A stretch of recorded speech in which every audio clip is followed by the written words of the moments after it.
de jeu mondial.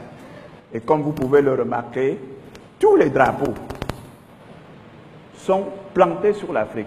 Ça voudrait dire tout le monde, toute la guerre se joue sur le terrain de l'Afrique. Toute la guerre économique se joue sur le terrain de l'Afrique. Et nous, Africains, nous avons une obligation de le savoir. Ceci permet d'avancer plus loin et de vous dire quelque chose. Vous savez, sur ce terrain, il y a ce qu'on appelle les enjeux. Pourquoi sommes-nous sur ce terrain? Pourquoi devrons-nous être là? En fait, quels sont les acteurs de ce terrain? La réalité, il y a des acteurs, il y a des enjeux. Et ensuite, quels sont les instruments utilisés pour pouvoir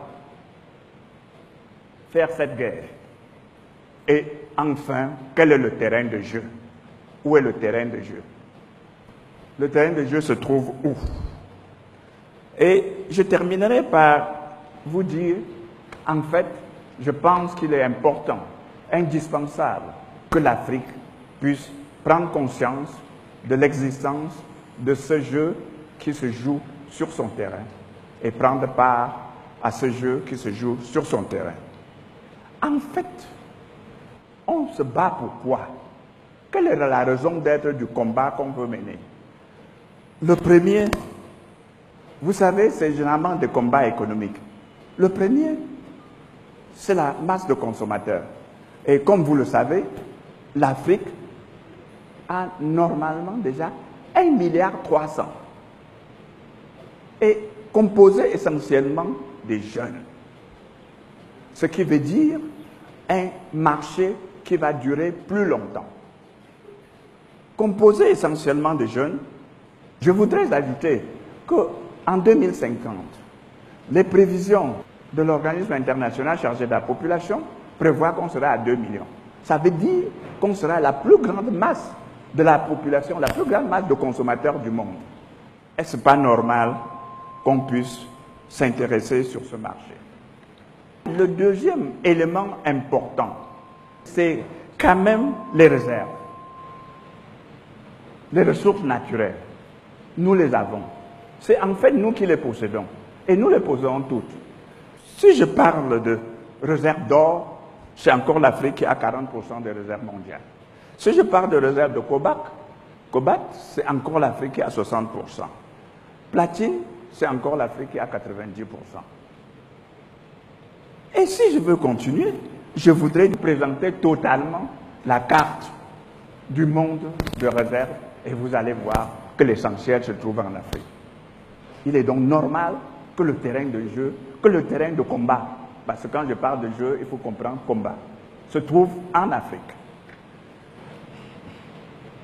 Mais il y a aussi que ce n'est pas seulement ça.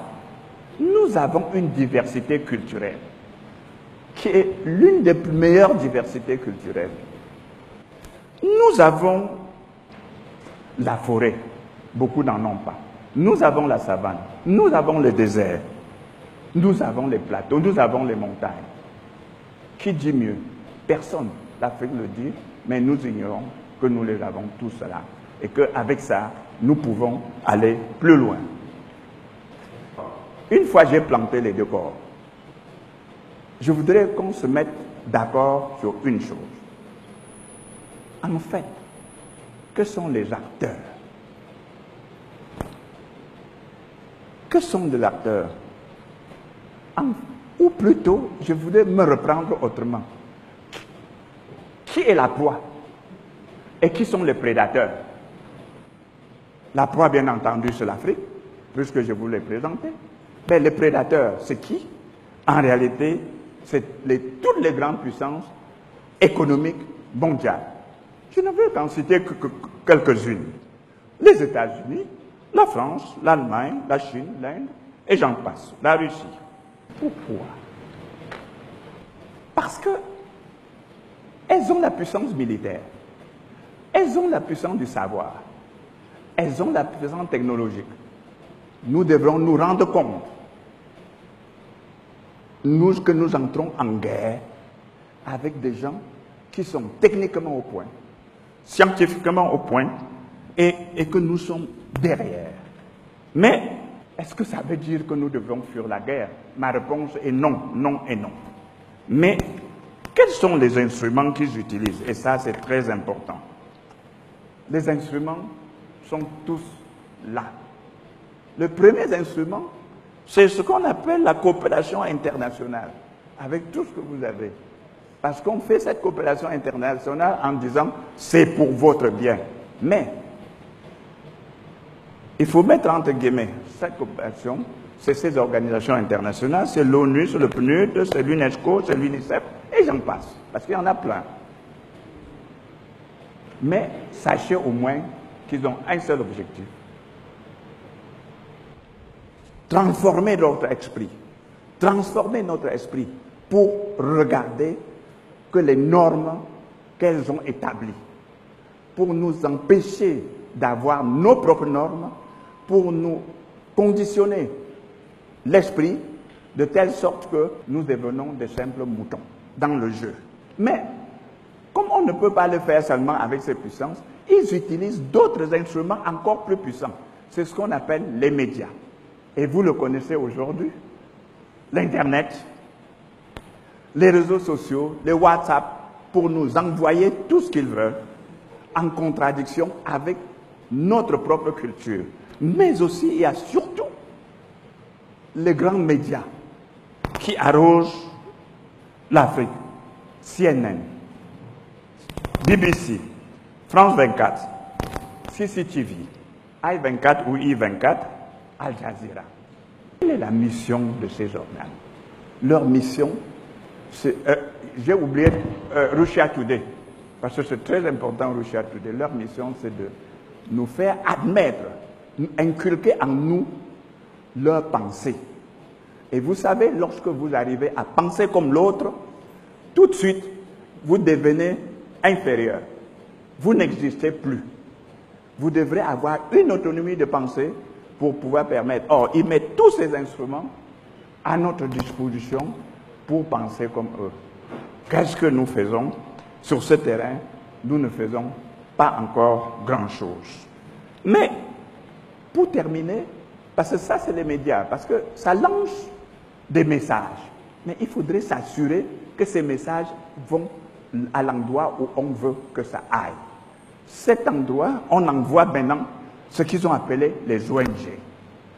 Pour fouiller les campagnes, apprendre nos langues et dicter ce que l'Occident a bien voulu que nous ayons, pour que, dans tout le cas, et dans les orientations que nous avons, cela se passe exactement comme ils veulent. Ils vont nous donner leurs normes de vie. Ils vont nous transmettre leur culture. Ils vont nous aider à comprendre que nous ne sommes que des demi-hommes et que nous ne pouvons survivre que s'ils apportent de l'aide à nous. Voilà les autres instruments. Ensuite, il y a d'autres instruments que je pourrais appeler plus puissants et plus importants. C'est ce qu'on appelle les institutions de Bretton Woods. Les institutions de Bretton Woods, qui sont des arbitres partiaux,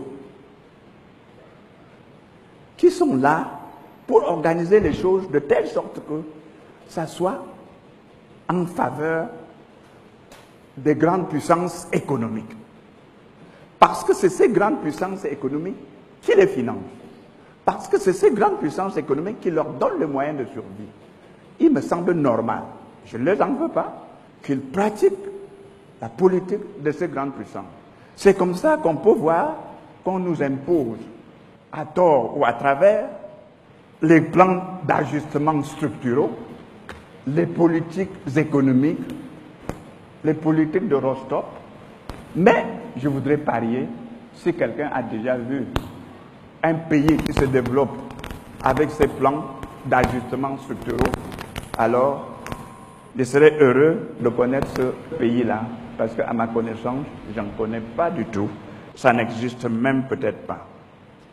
Maintenant, une fois le terrain est organisé, arrangé, mais il faut cueillir le fruit.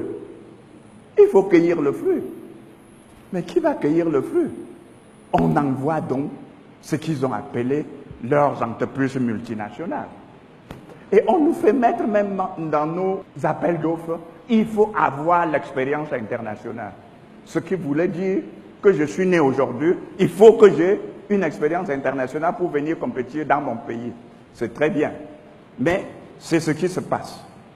Il s'agira de Rio Tinto, d'ExxonMobil, de Bolloré, de Lafarge, etc., etc. Je ne veux pas en citer tout, je dis simplement comme ça que ça, c'est les instruments qui sont envoyés sur le terrain pour cueillir le fruit après que tout a été organisé, orchestré pour que le fruit soit mûr.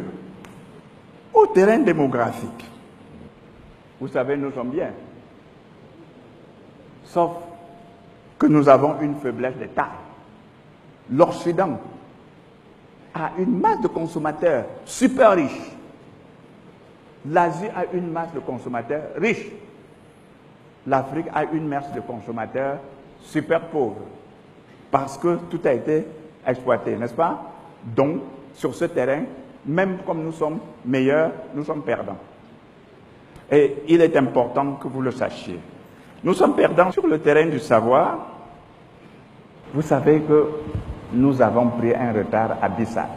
Lorsque je dis que nous avons pris un retard abyssal, je ne voudrais pas dire que nous croyons que ce retard ne peut pas être rattrapé. Ça peut être très rapidement rattrapé. Il faut seulement faire un constat. Un constat que nous avons pris un retard abyssal. Au niveau de l'alphabétisation, nous avons le taux d'alphabétisation le plus faible du monde. Ça veut dire que l'Afrique continue à subir la bataille. Mais, toujours sur le terrain de savoir, je me réfère au brevet. L'inscription de brevet, c'est quand même explique comment les scientifiques, les innovateurs se développent et comment ils peuvent prendre l'avance. Et pour l'inscription de brevet, vous savez, vous voyez la Chine, elle est très loin devant, elle a déjà dépassé les États-Unis. 5 ans après, elle n'était pas là, donc nous avons possibilité de rattraper le retard. Les États-Unis et les autres puissances, simplement, dans cela, vous ne voyez pas l'Afrique. Pourquoi? Parce que le peu que nous faisons, c'est trop faible pour pouvoir signifier sur le tableau. Donc, nous perdons encore sur ce terrain. Sur le terrain du budget de recherche, là encore, nous n'existons pas. Le champion, toute catégorie, c'est les États-Unis. Après vient la Chine. Après le Japon. La France et toutes les grandes économies mondiales. Sur ce terrain, nous perdons la bataille. Mais si je vais au terrain de ressources naturelles, une fois encore, nous avons toutes les potentialités. Nous pouvons gagner la bataille là-bas, mais seulement, il nous manque l'élément essentiel, c'est le savoir. Il nous manque l'élément essentiel, c'est la technologie. Il nous manque l'élément essentiel, c'est notre capacité de travail. Parce que n'oubliez pas que l'Occident nous a dit de travailler 40 heures. Alors qu'avant qu'il n'atteigne ce niveau, il travaillait 108 heures. N'oubliez surtout pas. Et qu'est-ce que nous allons faire pour rattraper ce retard? That is the question mark. Maintenant, sur le terrain économique, nous avons, au niveau de ressources naturelles, toutes les potentialités. Toutes ces potentialités, nous les avons. Nous en faisons quoi? Comment nous pouvons les exploiter? Ça, parce qu'il nous manque un certain nombre de choses. Donc, encore une fois de plus, avec toutes ces capacités, nous perdons la bataille. Au niveau donc de la distribution de richesses, complètement, vous allez voir. L'Afrique, c'est ce qui est pointé en bleu au tout bas là.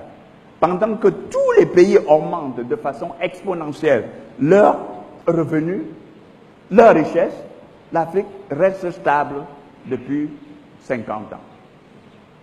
Et cela veut dire que nous avons quelque chose à faire. Au niveau du commerce mondial, je ne veux pas en parler parce que c'est désolant, puisque notre part représente seulement 2%. Notre part représente seulement 2%. N'oublions pas que nous aurons 2 milliards de population, c'est-à-dire le tiers de la population mondiale. Bientôt, avec 2% de revenus de distribution de richesse mondiale. Sur ce terrain encore, ils perdent toute la bataille. Sur le terrain militaire, vous comprenez, c'est dominé par la Chine, la France, le Royaume-Uni. Mais ce qui est plus grave, et ça, nous devons le savoir, ce qui est plus grave, c'est que beaucoup d'États africains ne savent même pas produire les cartouches des simples pistolets. Ne veulent même pas promouvoir la production des simples pistolets, sous des fallacieux prétextes. Oh non, avec ça on va faire le coup d'État. Mais seulement, la France fait faire cela par Dassault, une société privée, mais sous le contrôle permanent de l'État, ce qui ne permet pas à Dassault de faire des déviations. Mais les entreprises, l'État aussi peut créer des entreprises pour fabriquer au moins les... Parce qu'il faut bien que sur ce terrain, si nous voulons nous défendre, on est en champ de bataille.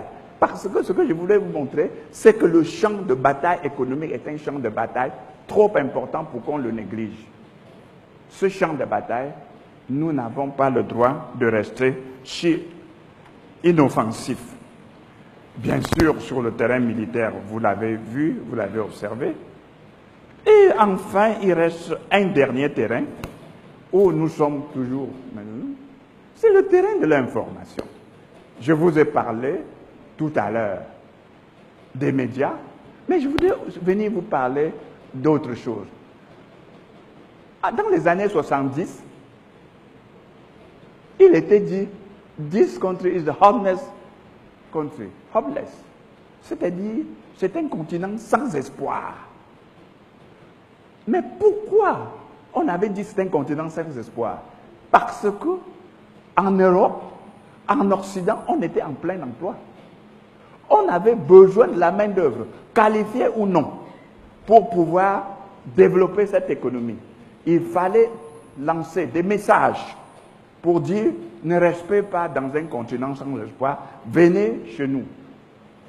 Et après, dans les années 90, il y a la crise économique qui s'est vue aussi en Europe. Alors, le langage va changer. L'Afrique est un continent d'espoir. L'Afrique est un continent de demain. L'Afrique, il fait bien vivre, etc., etc. Donc, les messages sont livrés simplement en fonction des intérêts économiques des nations. Parce qu'on est en guerre, on ne peut pas leur reprocher ça. Ce que nous pouvons reprocher, c'est que nous-mêmes, on ne fait pas attention. On ne fait pas attention à ces messages et on y croit. Est-ce que ça veut dire que nous n'avons pas de médias? Oui, nous avons quelques médias panafricains et des médias à l'intérieur de notre pays, de nos différents pays en Afrique. Nous avons par exemple Vox Africa, Africa 24, Africa Number 1 et Africa Card. Mais qu'est-ce qui se passe? Les capitaines d'industrie qui sont dans cette salle, ces grands entrepreneurs, quand ils vont faire leur message, ils vont où? À CNN, à TF1, etc., etc. Et après, il dit, pourquoi? Les chefs d'État, les leaders des États, ils font leur communication. Ils vont où? Dans ces médias. Et après, il dit, les médias africains n'ont pas d'audience. Comment voulez-vous que quelqu'un ait l'audience lorsqu'on ne lui donne pas l'information? Comment voulez-vous que quelqu'un ait l'audience lorsqu'on ne lui donne pas la priorité? Or, vous ne verrez jamais la Russie donner des messages importants en dehors de Russia Today. La France utilise TF1 24. Ce qui est pire, et vous allez pouvoir l'observer, c'est que presque dans tous les aéroports africains, je les fréquente tous les jours on voit France 24, lorsqu'on est en zone francophone. Lorsqu'on est en zone anglophone, CNN. Alors que tout le monde sait, à moins que je me trompe, que ça c'est pour véhiculer des messages contre nos intérêts, contre nous. De là, on doit se poser une seule question. À quand l'Afrique? Et je dirais, qu'il faut un réveil urgent. Je voulais même paraphraser le professeur Maurice Kamto.